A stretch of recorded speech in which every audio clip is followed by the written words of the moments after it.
మీ పేరు సరిగ్గా చెప్పలేదు. ఆయన పేరు వినయ్ రామ్. వినయ్ రామ్. అవును. నాకు రామ్ అనేది గుర్తొచ్చింది. కరెక్ట్. మీకు కలిసారా మిమ్మల్ని? ఆయన చాలా యాదృచ్ఛికం. ఆయన పాలేకర్ గారు మీటింగ్ చేస్తున్నప్పుడు చిన్నజీయర్ స్వామిలో ఎక్కడి నుంచి వచ్చాడు ఊడిపడి వంటల దగ్గర నిలబడి ఆ భోజనాలన్నీ తీసుకొచ్చి పెద్ద పెద్ద దగ్గరగా అంతమంది 2000 మందికి వడ్డించేవాడు. 10 రోజులు చేశాడు వినయ్ రామ్ గారు. Correct correct correct. భలే పర్సన్ అండి బాబు. మళ్ళీ విచిత్రం, నన్ను కలిపింది ఆవిడ్ని ఆయనే. Right right. వాళ్ళు ఏదో హోటల్లో ఈ రైస్ మీద మాట్లాడుకుంటుంటే పక్కన కేఎస్ రామారావు గారు ఉన్నారు. వాళ్ళ మిస్సెస్ అట ఆవిడ. చెప్పారు చెప్పారు, గుర్తొచ్చింది నాకు ఇప్పుడు. ఎక్కడెక్కడి నుంచో డాట్స్ భగవంతుడు కలుపుతున్నాడు, నాకు అర్థమైంది. వారం రోజుల క్రితం నన్ను ఇంటికి వచ్చి తీసుకెళ్ళి ఆ అమ్మని పరిచయం చేశాడు. చాలా సంతోషం మిమ్మల్ని కలవడం. ఈ సందర్భంగా మాకు చాలా రాసి పెట్టుంది ప్రకృతిని చూడగలిగే గొప్ప అవకాశం. 2 రాష్ట్రాలకి రాసి పెట్టింది. శుభం పోయారు. గ్రామాలు గ్రామాలు గ్రామాలు ఎంతసేపు గ్రామాలు బాగుండాలి. యాక్చువల్లీ మీరేం చదువుకున్నారు, మీరు ఎందుకు ఇక్కడ ఉన్నారు అంటే ఏం చెప్తారు? నేను ఎంఏ పొలిటికల్ సైన్స్ చదువుకున్నాను మేడం. అవునా? యూనివర్సిటీలో.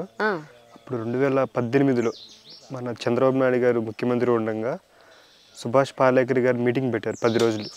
గోవా ఆధారిత ప్రకృతి వ్యవసాయం శిక్షణ అని చెప్పి నేను చదువుకుంటేనే అప్పుడు ఆ మీటింగ్లో పాల్గొన్నాము. తర్వాత సివిల్ సర్వీస్ కోచింగ్ స్కీమ్ పెట్టారు చంద్రబాబు నాయుడు గారు. అందులో నేను సెలెక్ట్ అయిన కోచింగ్ తీసుకున్నా. ఓకే. ఆ కోచింగ్ తీసుకున్న ఫస్ట్ క్లాస్లో ఎన్విరాన్మెంటల్ క్లాస్ మాకు. అందులో ఆ ప్రొఫెసర్ చెప్పిన ఫస్ట్ మాట ఏంటంటే, ఫస్ట్ క్లాస్లో 2050 నాటికి టెంపరేచర్ ఇంకా 3-4 డిగ్రీలు పెరిగిపోద్ది భూమి మీద.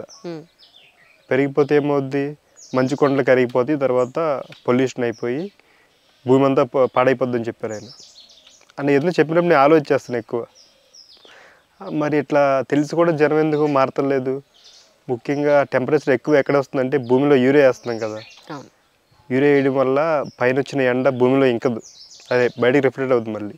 ఇక్కడ మీరు అలాంటివి ఇక్కడ ఏం వాడరు, ఈ వ్యవసాయ క్షేత్రంలో లాంటిది ఏమి ఉండదు. ఇండియాలో ఉన్న భూమి మొత్తం ఇట్లా యూరియాతో కప్పేస్తే రేపు టెంపరేచర్ పెరిగిపోయి పొల్యూషన్ పెరిగిపోద్ది. ఇంకా ఉన్న ఫస్ట్ మార్చాల్సింది వ్యవసాయాన్ని. అందుకని చెప్పి మేము విజయరామ్ గారి శిక్షణ తీసుకుని ఆయన మీటింగ్లకి వెళ్ళి ఆయన వ్యవసాయం ఎలా చేస్తున్నారో చూసుకుని అలా మేము చేయడం మొదలుపెట్టాం 2019 నుంచి. ఆయన దగ్గర విత్తనాలు తీసుకుని ఆయనకే మళ్ళీ మార్కెటింగ్ చేసేవాళ్ళం. నవారా బియ్యం, బహ్రూబీ బియ్యం, ఇలా మా డెల్టా ఏరియాలో కృష్ణా జిల్లాలో రైస్ అన్నీ పండించాము మేము. తర్వాత విజయరామ్ గారి దగ్గరికి ఇక్కడ ఆయన వ్యవసాయ క్షేత్రంలో పనిచేయడానికి వచ్చాము.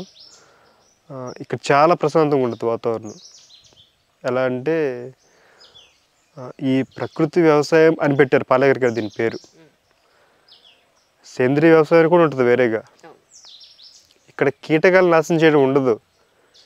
ఆ పురుగు వచ్చినా దాన్ని తినే పక్షులు వచ్చి తినిపోవాలి, మనం చంపకూడదు. ఇది అహింసా పద్ధతిలో జరిగే వ్యవసాయం ఇది ఫైనల్గా. కానీ అలానే ఎక్కడ కూడా ఏమంటారు, ఆకు తినేసిన ఇది కానీ ఏముండదు అసలు. ఎక్కడ ఎలాంటి రోగం నేను చూడలేదు. ఇక్కడ పురుగుల్ని చంపడం అనేది లేదు. ఇక్కడ పాలేకర్ గారు చెప్పిన కొన్ని మోడల్స్ ఉన్నాయి. ఆయన చెప్పిన మోడల్లో మిశ్రమ కూరగాయలు, మిశ్రమ పంటలు చెప్తారు కొన్ని. ఆ ప్రకారం మనం పంటలు పెడితే కొన్ని కీటకాలు రావు పంటల జోలికి. కొన్ని మొక్కలు ఏపుగా పెరుగుతాయి ఒకదాన్ని కూడా సహాయం చేసుకుని. ఇప్పుడు కీటకాలు రానప్పుడు మనం ఏం స్ప్రే చేయాల్సిన పని లేదు, దాని మీద కషాయాలు కానీ ఏం చేయాల్సిన పని లేదు. మన అహింస పద్ధతిలో జీవించాలన్నమాట. అది ఇక్కడ మీరు చూడండి, సోలార్ ట్రాప్లు ఉండవు. ఎందుకంటే ఆ లైట్ చూసినప్పుడు పురుగు వచ్చి అట్రాక్ట్ అవుతుంది, లైట్ వచ్చి పడద్దు అనమాట. దాన్ని మనం చంపుతున్నట్టే. అది కూడా విజయరామ్ గారికి ఇష్టం ఉండదు. పురుగును కూడా చంపకూడదంటే దాన్ని లైట్ పెట్టకూడదు.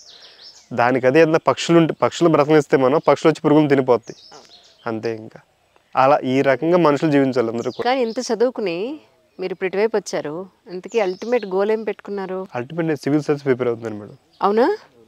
నాదొక యూపీఎస్సీ సిరీస్ ఉంది, తెలుసా మీకు? ఎప్పుడైనా చూసారా? చూడలేదు. Right right. ఇన్ కేస్ మీరు కనుక అచీవ్ చేస్తే తప్పకుండా నాకు చెప్పండి. చెప్తాను మేడం, ఖచ్చితంగా చెప్తాను. ఇక్కడ ఉండి ఈ ప్రకృతి వ్యవసాయం చూసుకుంటూ యూపీఎస్సీకి ప్రిపేర్ అవుతున్నాను. అమేజింగ్.